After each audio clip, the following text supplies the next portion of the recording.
This will be obvious later, but my mom never told me any of these stories. Edie would have, but Mom didn't like bringing up the past. Though, when we adopted a stray kitten, she was the one who named it Molly.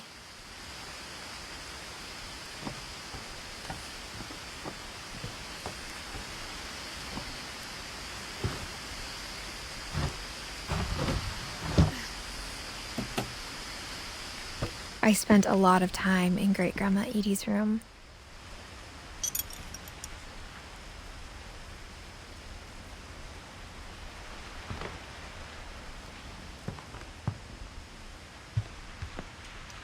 Louis died a week before we left, but Edie had already started to memorialize him.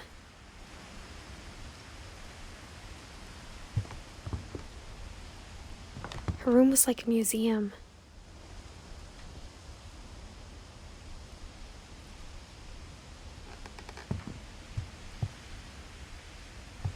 When Edie told people Sven was killed by a dragon, she could also have said he was building a dragon-shaped slide that collapsed. She could have, but she didn't.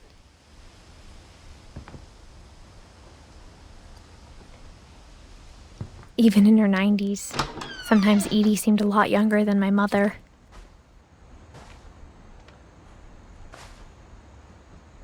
The only trace Grandpa Sam's first wife, Kay, left on the house was the pink bathroom. It was a pretty big trace.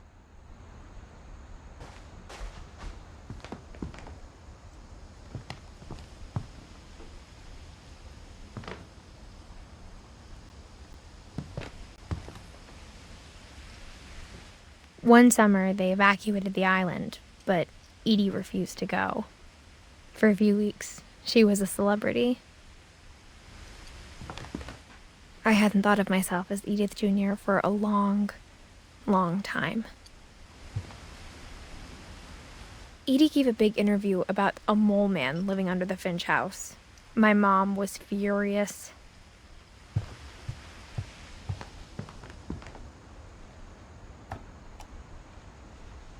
For 500 years, the Finches have been famous throughout Norway for their fortune and misfortune.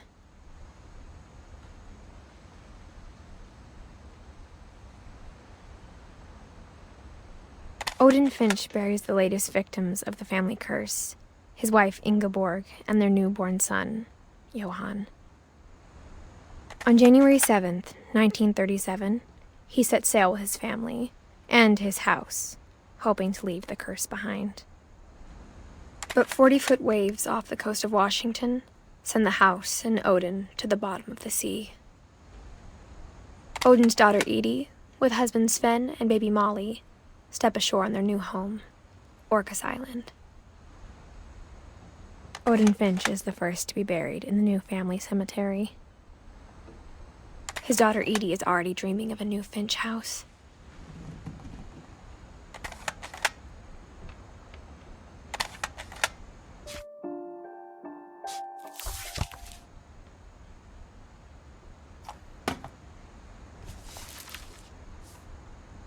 Whatever's wrong with this family, it goes back a long ways.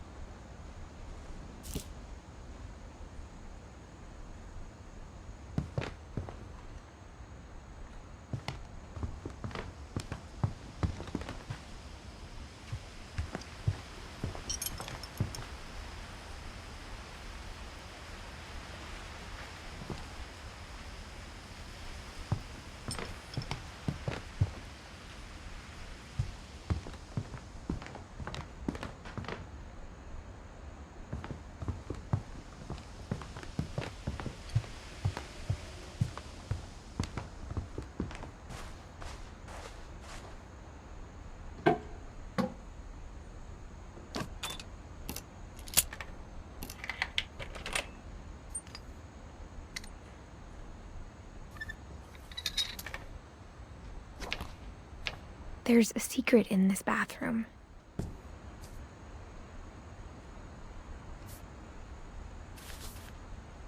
It's in the last place you would look. It isn't in the cupboard. It's hidden in this book.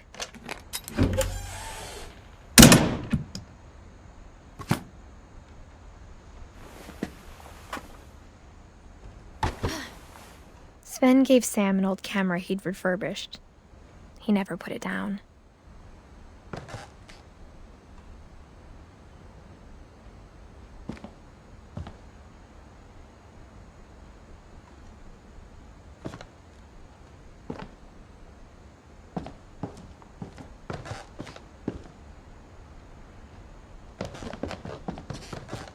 From the paintings on the wall, it was clear my brother Milton had been here before me.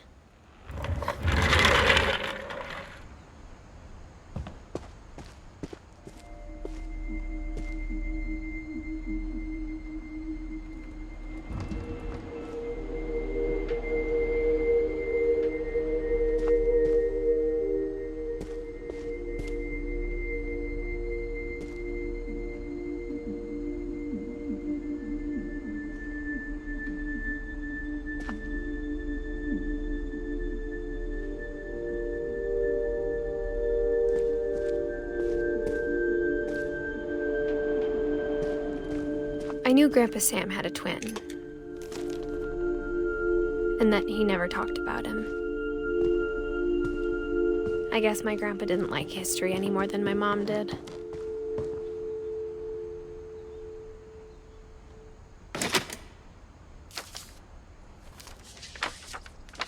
How I Want to Remember My Brother by Sam Finch. The thing I remember is that when he made up his mind, that was it. My brother said he'd die before he ate another mushroom, and he did.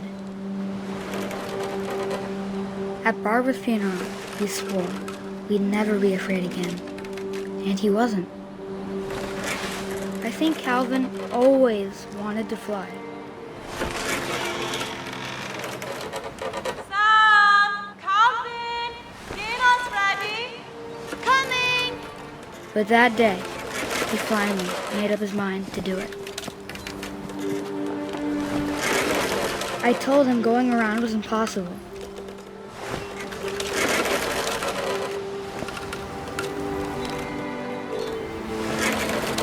Maybe if I hadn't said that,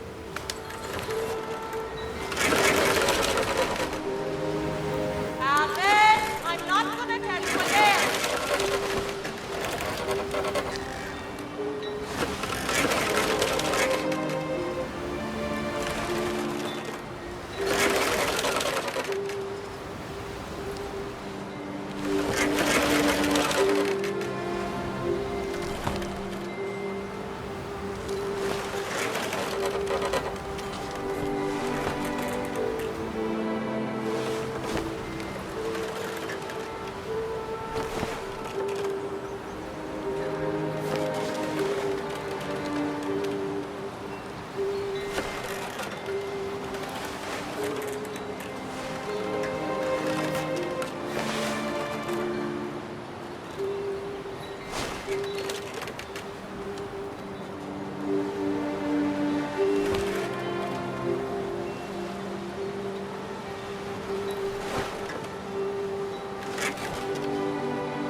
maybe if the wind hadn't picked up.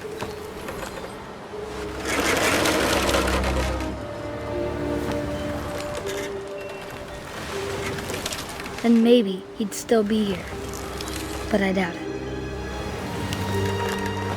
I think he'd already made up his mind.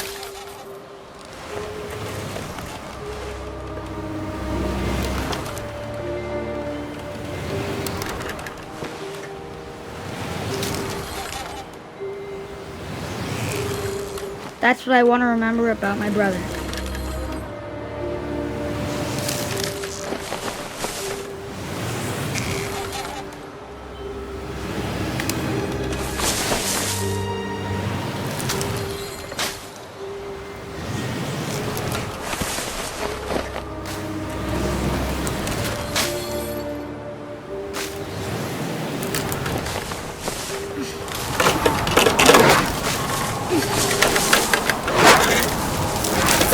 The day he made up his mind to fly. And he did.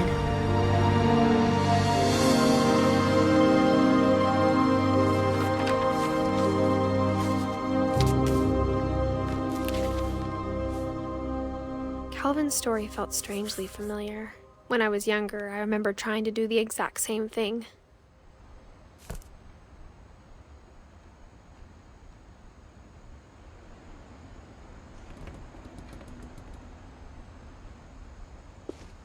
After the funeral, Edie roped off Calvin's half of the room.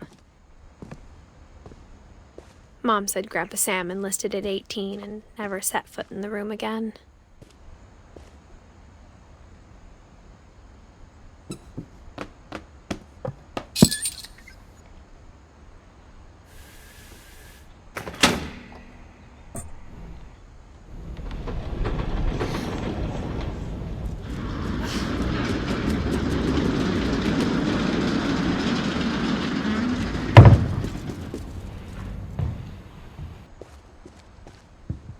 The passages were a pretty tight fit. They'd obviously been built for smaller hands and bellies.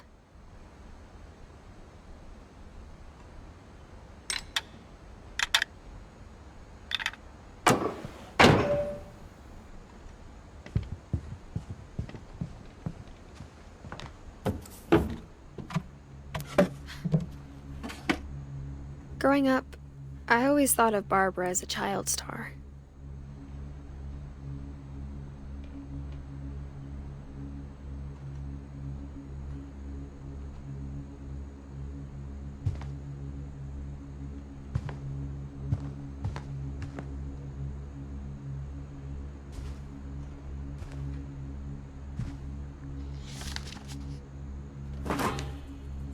Of all the stories people wrote about Barbara's death, I'm surprised Edie saved this one.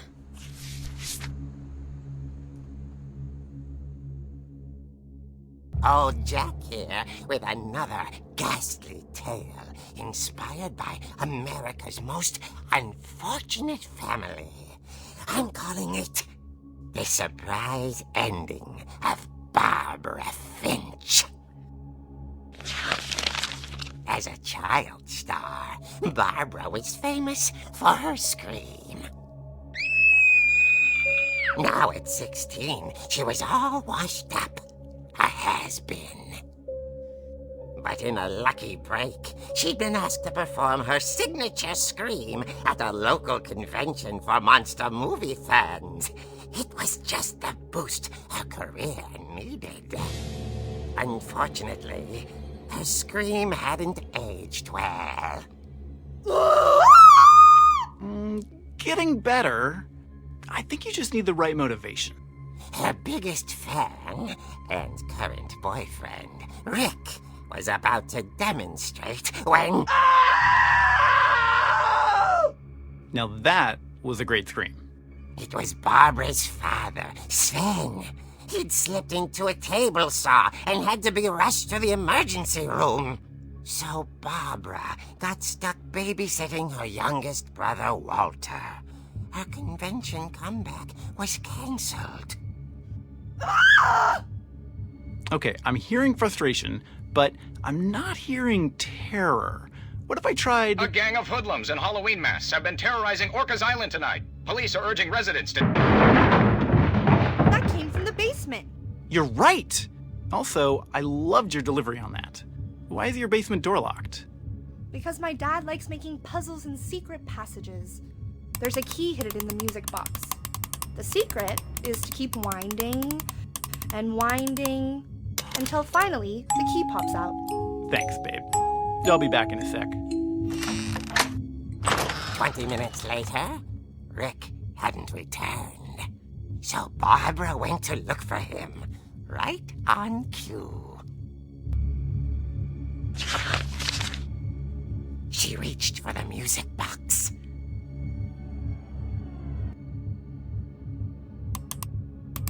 And as she wound the key, she listened for Rick, but the house was silent.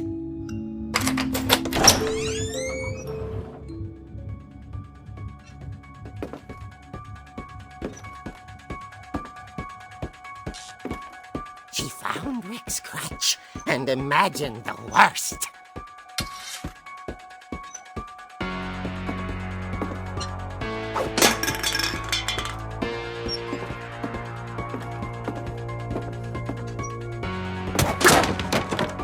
The gang's leader is the infamous Hookman killer, Dr. Carl Hamill, who impaled and then ate his family 10 years ago tonight.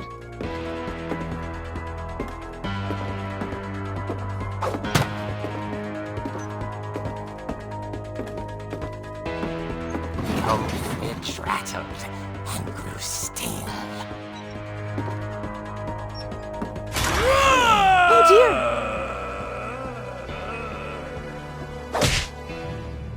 Oh! Rick? Barb, relax. I was just trying to scare you to help you find your scream. Well, I'm not scared, Rick. I'm furious. Then act furious. All I'm getting from you now is that you're hurt and confused and She threw him out, but she kept a little something to remember him by. Barb, have you seen my other crutch? And she was still holding it when she fell asleep watching the late picture show. Hours later... Barbara! Walter, what's going on up there? Ah! Okay, I'm coming up, but if this is a trick, you're dead, Walter.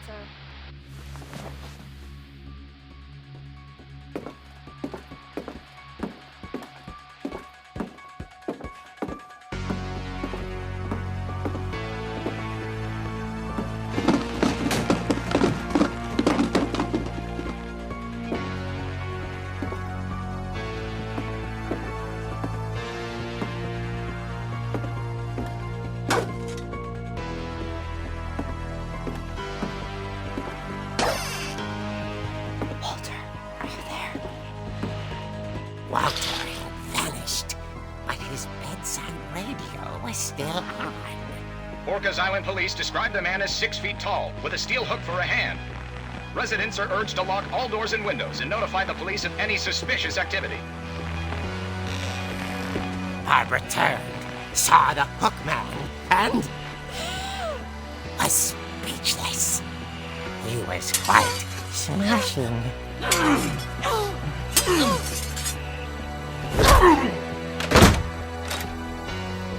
And he was.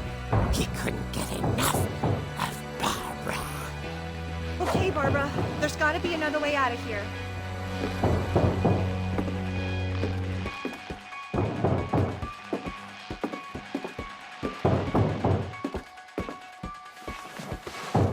That night, she played her part beautifully.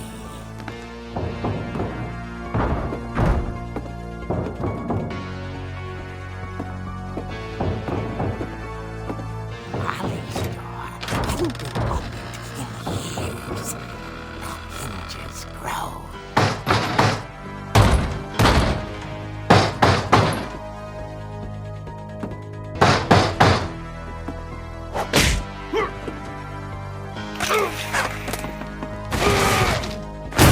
He wasn't moving, but she sensed the story might not be over yet.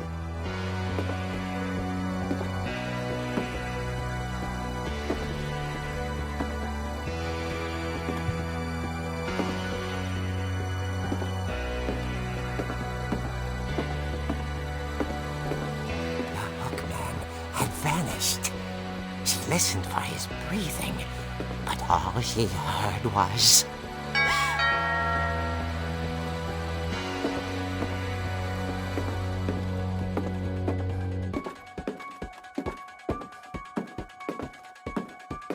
At the door, she heard whispering. It was coming from inside the house.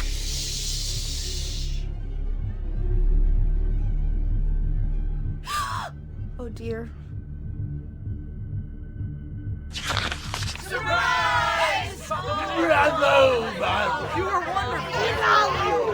monsters had come to surprise her. For Barbara, it was a dream come true. Then she saw what kind of monsters they were, and she realized what was about to happen. She was going to be famous. And with her final breath, Barbara Finch gave the performance of her life.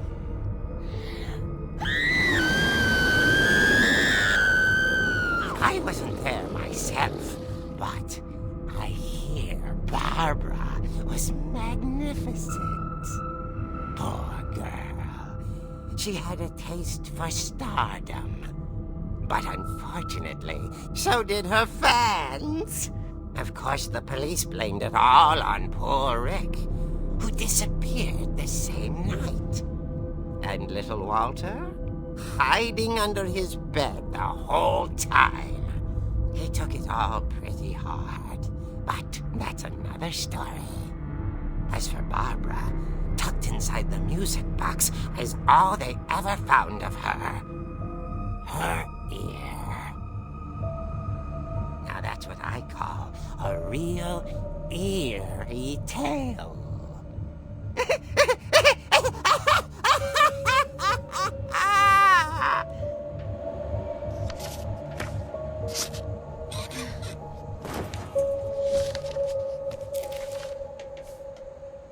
Edie told me all Barbara wanted was to be remembered, as absurd as that comic was. Maybe what Edie saw was a happy ending.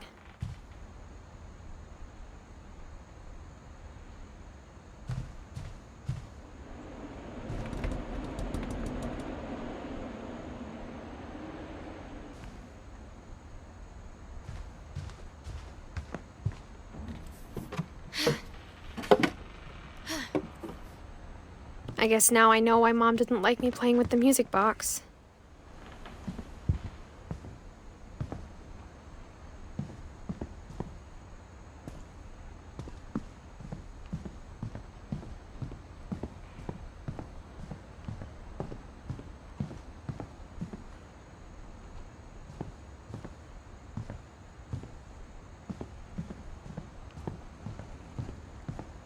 It's funny. All those times I played with the music box and never found the basement key.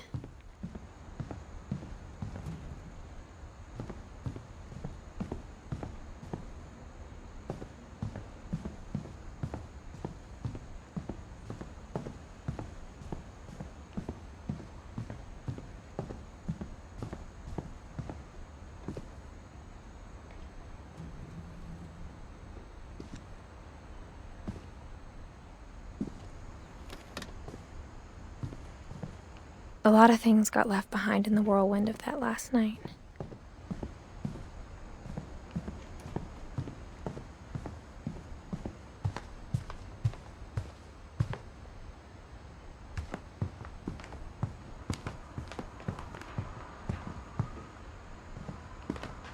I wonder if that comic was right about there being a key inside the music box near the basement.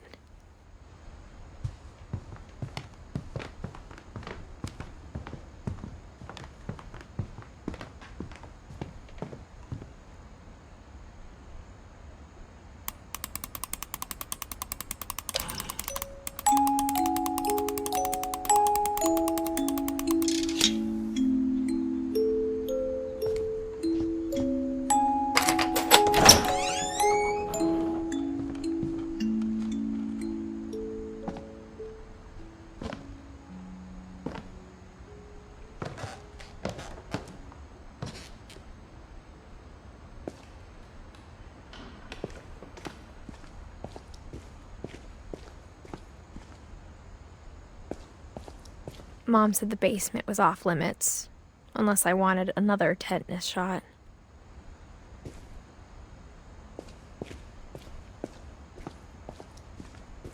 I saw Edie sneak down to the basement once, carrying packages. I thought maybe she was hiding presents. It turned out she was hiding a lot more than that.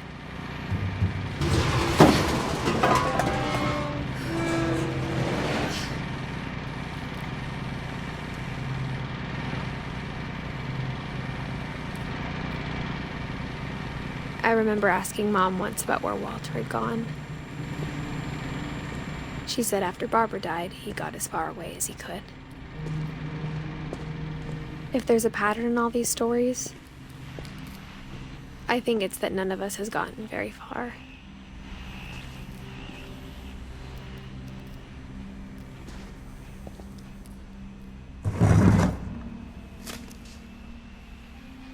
Goodbye, everyone. I can't believe I've been down here for 30 years. On that first day, after the shaking started, I didn't think I'd survive a week.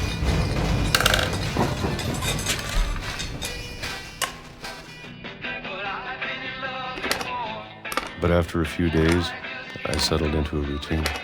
That's what kept me sane.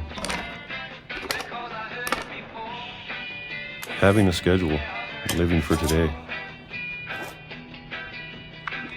I always expected to be dead tomorrow. But if you wait long enough, you get used to anything.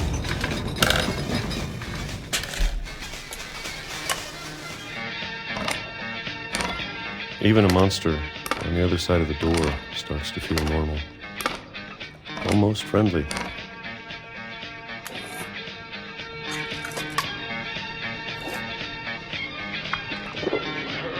And then one day, everything just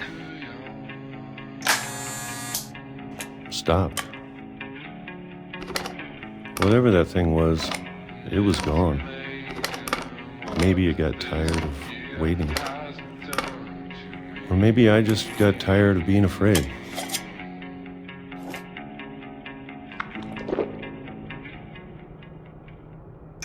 It's been a week now, the longest in 30 years. I'm done waiting. I have to leave while I still can.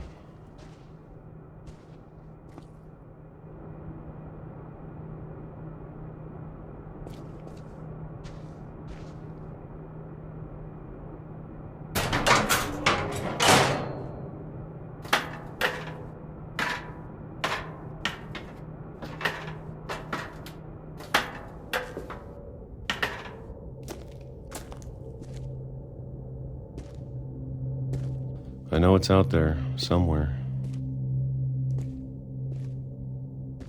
Whatever killed Barbara and Molly and Calvin. Maybe this is all a mistake. But I need to stop living the same day, even if it kills me.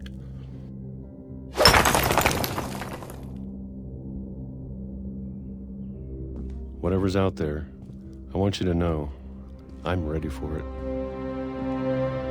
I'm going to appreciate all of it, especially the food. I don't mind if I only have a year left, or a month, or a single week. I'd be happy with one new day. I can already imagine the sun on my face.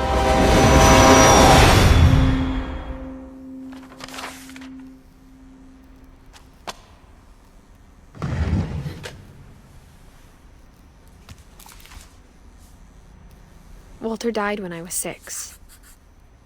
I can't believe my mom never told me he was down here. I'm sure my mom was trying to protect me.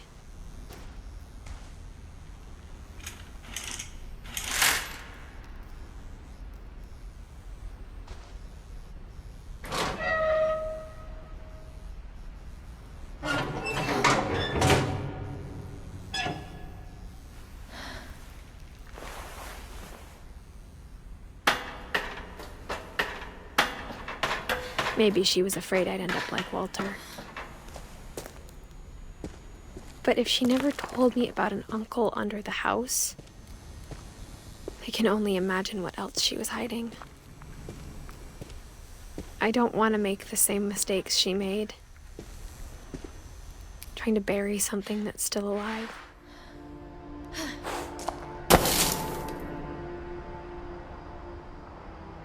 Now that there's only one of us left, or maybe two, I thought it was time I heard the stories for myself and found out what happened to everyone else. But now I'm worried the stories themselves might be the problem. Maybe we believed so much in a family curse, we made it real.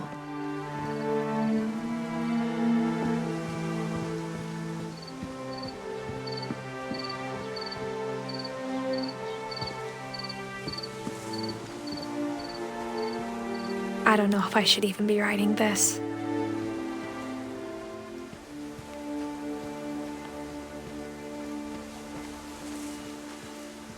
Maybe it'd be better if all this just died with me.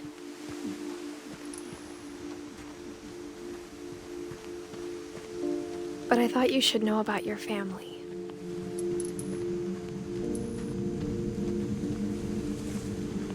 And the history you're a part of.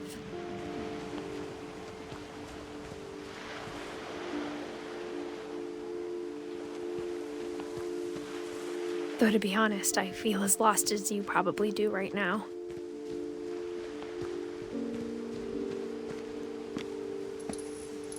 I think the people in these stories believed them, for what that's worth.